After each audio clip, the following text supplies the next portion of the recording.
Blagor ženskam, ki živijo v žitnem polju in žanjajo dobre misli za kruh, ki tolaži človeška srca. Zapiše v pesmi, posvečeni ženski milini in modrosti, Alenka Rebula.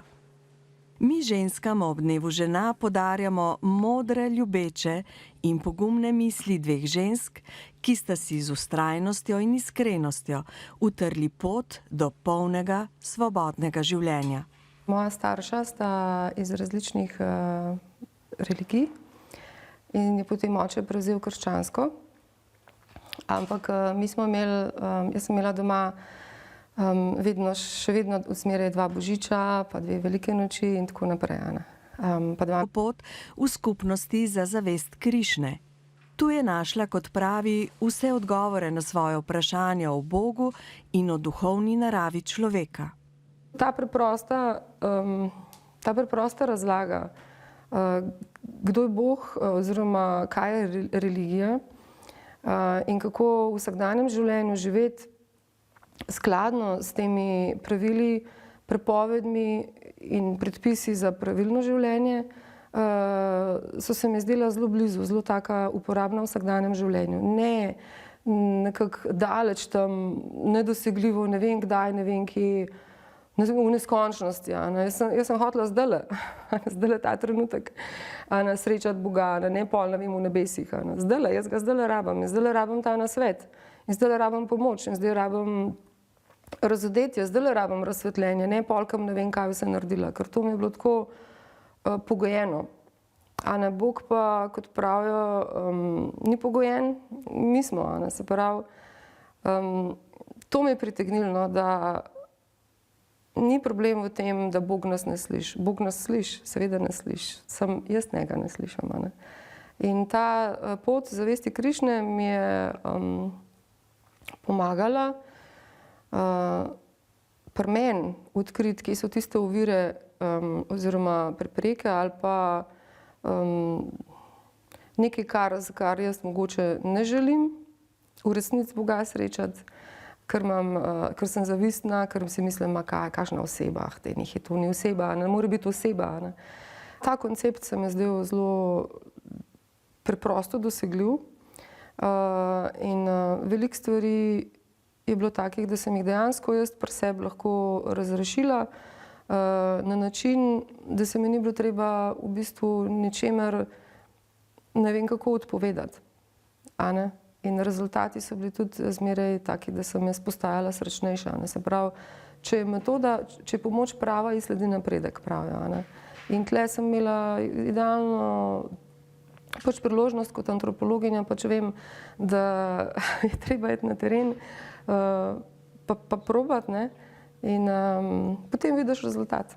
Po takem načinu življenja sem hrepenela, če tudi niti nisem vedela, da je to, kar si želim. Ampak tudi v krščanstvu je en tak lep rek, kdor trka, se mu bo odprlo. Tako da meni se je odprlo, pa niti nisem vedela, na katera vrata točno trkam. Ampak iskreno iskanje, saj Bog je v našem srcu vseh in točno ve, kaj si v resnici želimo, ampak brez fige v žepu. Ženska mora živeti v skladu s svojo ženstvenostjo, mehkobo in milino, poudarja Tatjana, saj sama jasno vidi pasti sodobnega načina življenja, kjer je za ženski pristop vedno manj prostora. Ker če ženska je vpeta v ta turbokapitalistični sistem ali pa kakorkoli, se ni važno, kako se imenuje. Če je preveč obremenjena, potem tudi ženska začenja izgubljati svojo lastnost mehkobo in lastnost, ki jo dela žensko, toleranca. In tisto, kar tudi v bistvu ženska, če hoče ostati oziroma se sploh postati, ne ostati, najprej postati, potem pa ostati, mora biti ranljiva. Ker ženska, če vse zna sama zase poskrbeti, pa se braniti, pa sama vse zaslužiti, pa sama vse skuhati, pa vse zašraufati, pa štemati, pa ploščice polagati, pa tako naprej, zakaj bi pa rabila moža, partnerja ali pa moškega. In s tem, kar imamo tukaj in zdaj, bi tudi v bistvu ženske ne samo v zavisti Krišne, veliko uslugo naredile sebi, če bi malo spustile svoje pričakovanja, svoje zahteve, pa se ozrle same vase. Mi danes preveč, to čisto tudi iz antropoloških raziskav vem, je znano, pa tudi iz čisto vsakdanjega življenja, kamorkoli se ozreš, ni težko videti, kako ženske danes hiper so močne, pa tudi če kakšne filme gledate, vse so neke super junakinje, ki rešujejo svet in tako naprej, pa tam pa prebutajo 8 unih moških, ki so vsi nabildani, pa ne vem kakšne, une pa pride, pa jih vse razturja. Tako da to je tudi psihološki vpliv na to miselnost, kakšna ne bi ženska danes bila, super woman. Ja, super woman, ampak v svoji mehkobi, v svoji toleranci, v svoji ranljivosti. Ženska ne bi si dovolila sebi in svetu pokazati, da je ranljiva. Moški pa dolžan to ranljivost ščititi.